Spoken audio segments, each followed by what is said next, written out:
Hi guys, so this video is really long overdue. I was going to wait until I got an actual camera to film this intro again on, but I've just decided to do it on my webcam because I want to get this video out kind of as soon as possible. Obviously 3 years on now at this point, and I want to say I'm very, very happy with my top surgery results. I have never been more outgoing, more, doing things in my life than right now because of my top surgery. Neda still does do top surgery. However, it is not with the surgeon that I went with. It is with a new surgeon called Dr. Serkan. And I will actually be going back to Turkey for body masculinization surgery. So I'm hoping to get this video out so I can then actually properly document what happens later on this year. It's gonna be kind of September to like November time. So I'm hoping to actually, have my camera by then, maybe get Ned on camera if he's willing to have a little chat. And yeah, so enjoy 3 years ago me. Okay, so this is probably one of many very, very small videos I'm going to make. It's currently 20 to 3 in the morning, and I'm already clothed and ready, and me and Dad are just going to hang about for a bit, wake up for a bit, before heading off to the airport. So yeah, I'll update on the way there and, when we're there, all that fun stuff. So yeah, this is the start of going to Turkey for top surgery, so tune in, or keep tuned guys, and I'll show you my journey.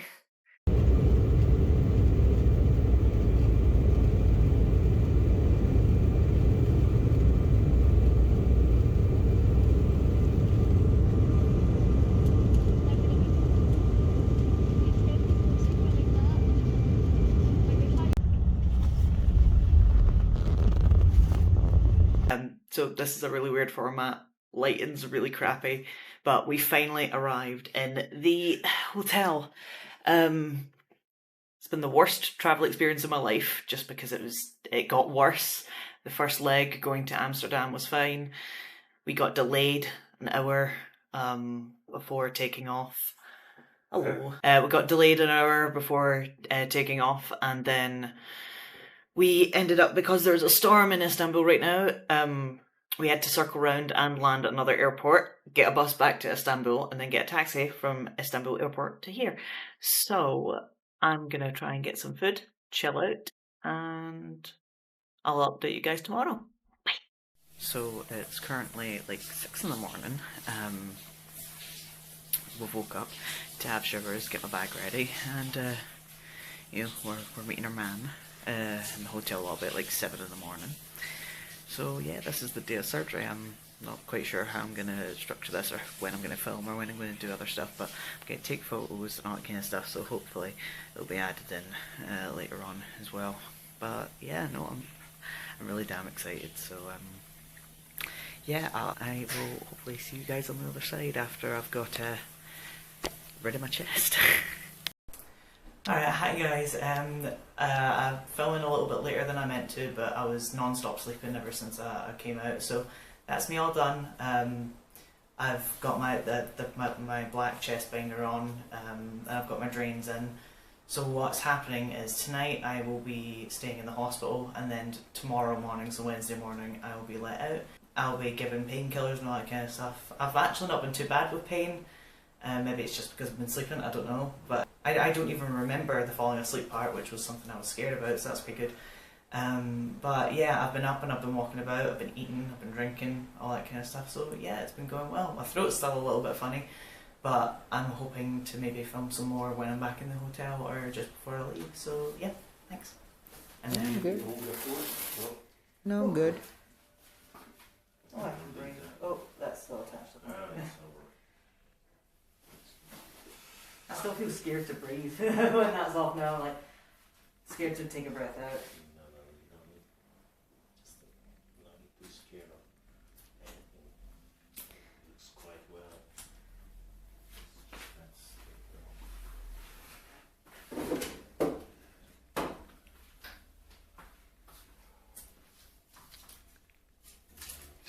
Ne oldu? Ben Gittire'de var mı yeni bir numaraya? kapanma açılma onunla mı ilgili? Ha. Yok bir şey. Omnico diye bir tane şey var, virüs. Onu biliyorum. Ama bir şey demediler. Yok demediler yok ya. yok. Buradan giderken ama şey istiyorlar. Evet. O başladı bir tek yeni olay. Yine istemiyordu akıllıyız biz diye. Şimdi onlar da Evet, hem aşı hem ama mesela onlar Scotland'da olduğu için onlar da istemiyor. Hollanda üzerinden gidecek, almayacaklar. You're not taking PCR test, are you? PCR test? No. We don't Okay. need one for You don't need Scotland. one. For Scotland, no. What UK needs it? For Scotland, you need it 2 days after you come back, Mm-hmm. but not 2 days. You don't need to do it before you go there. Perfect. Good, Oh, I never felt that. Yeah, see? good for Never felt So that. I made you talk and forget. As long as I don't look at it, then I won't feel it.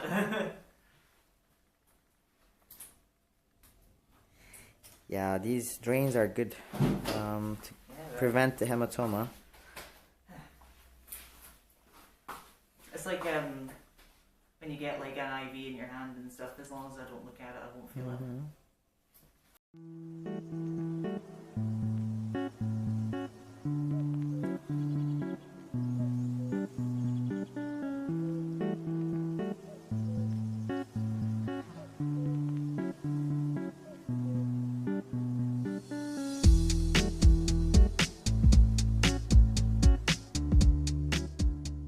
Okay, so this is finally more of a cohesive video from the ones I've taken in the past because obviously one of them was just a quick impromptu during my drains. One was during my, obviously like a day out of surgery, not even that, so I was a bit out of it.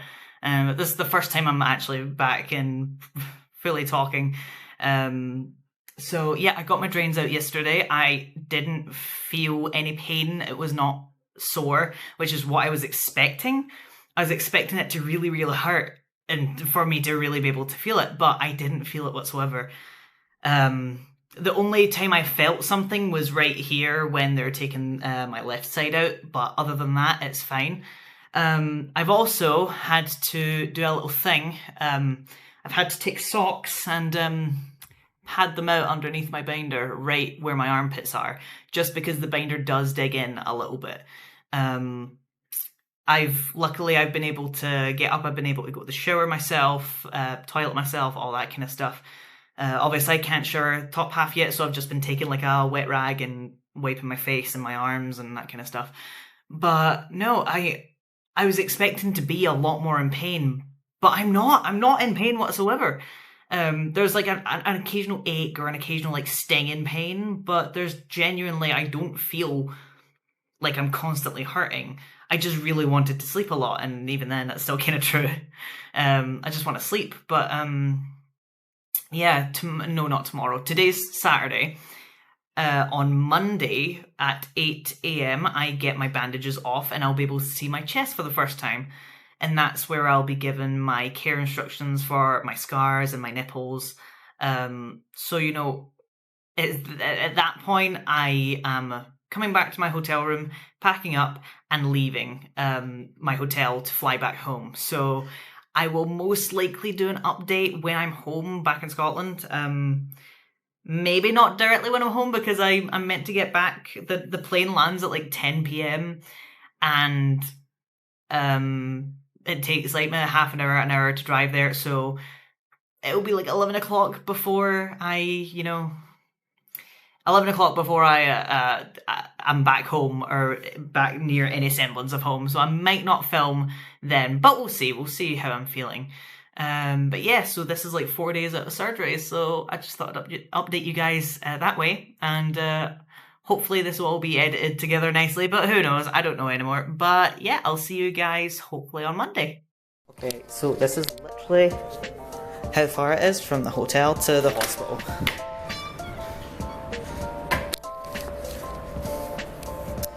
So it's literally, if we just keep walking, don't even know how focused this is either. But it's literally, we've got this street here. And all you need to do, really, is walk a straight line.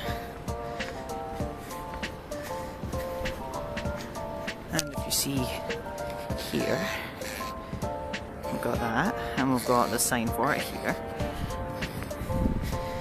And you literally just keep walking. Now the funny thing is, I don't know where my microphone is on this, so...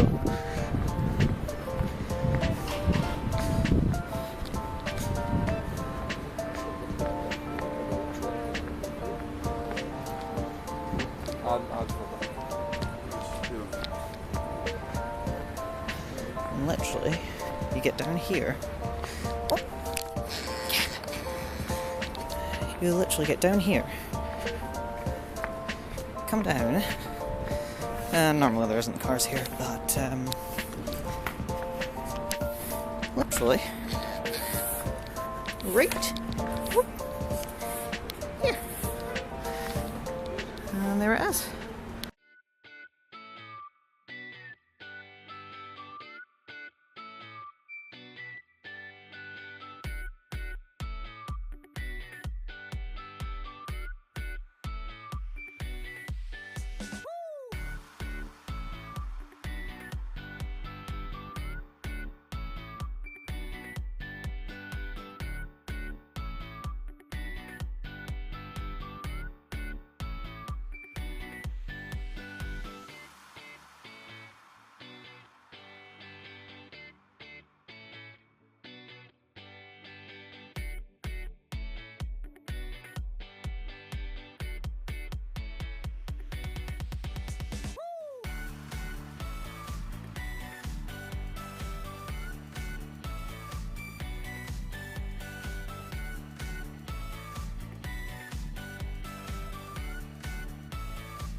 Okay, so this is a really weird way I'm doing the rest of this video, because I'm back home, obviously, as you can see. I'm in my PJs, and yeah, I just wanted to kind of describe what things were like, in regards to going home, being home, post-operative care, stuff like that. And the reason why I couldn't do it when I got back to the hotel was because we had to get back to the hotel, get picked up, and go to the airport and get everything done. And I will admit, I was too scared to film in the airport, so that's why I didn't do that. But yeah, so in regards to getting the dressings off, I'm not sure how much of that I'll show in post or whatever, but getting the dressings off, most of my chest was numb. I do have to say. And it felt weird because it felt like a relief because obviously I'm taking this off, but it felt like a relief because the padding had a bump. And the bump made it feel like I was still wearing a binder in the sense of there was still a lump there, there was still, there was still a very obvious lump, and I was like, oh no, I was scared that the dressings obviously building this chest lump up, that I somehow still had some form of a chest. So when he took those off and I saw it was completely flat, completely relieved. Obviously it does look really gross, so there still isn't that sense of quite euphoria, because obviously it's your nipples look gross, it's all bloody, it's still got iodine and pen all over it. It doesn't look nice really, but I'm still very, very happy. My entire chest was completely numb. I've started getting feeling back in it. I can feel things now. The most pain I've had is getting the feeling back, so I get kind of a tingly feeling across like where my scars and my nipples are. I get kind of a burning sensation sometimes it's an ache. Honestly, that's the most pain I've had, but even then there isn't that much pain. So I mean, obviously everyone's different, but I will say it's not as painful as people think. But yes, so I got brown tape that got put on my scars from my armpit over to the middle of my chest, and that is to stay on for 2 weeks, and then I'm allowed to take it off. And once I take it off, I'm allowed to start. Let's see how this works. I'm allowed to start using scar cream on it. Silicone-based scar gel, scar cream, anything like that, I'm allowed to use. Obviously, if you've got any irritation, any redness, burning, stop using it and use something else. But I have to use this for as long as I can, just keeps the scars moisturized, and it kind of reduces the risk of them being kind of big keloid scars and, you know, big bumpy scars, basically. So I've got this stuff. Again, your surgeon, I will say your surgeon might say something different to me, so please do not take what I say as gospel. This is just what I'm doing. I don't have everything for my nipples, but basically, come tomorrow, I'm allowed to take the dressings off my nipples. I'm allowed to go for a shower. This brown tape also lasts in showers, so that works. But come tomorrow, I will be allowed to shower, take the dressings off my nipples, and after the shower, and after everything's dried, I have to put a thin layer of Vaseline on my nipples and cover them with just plasters, dressings, whatever, but I've just found basically the exact same ones that are on my nipples right now.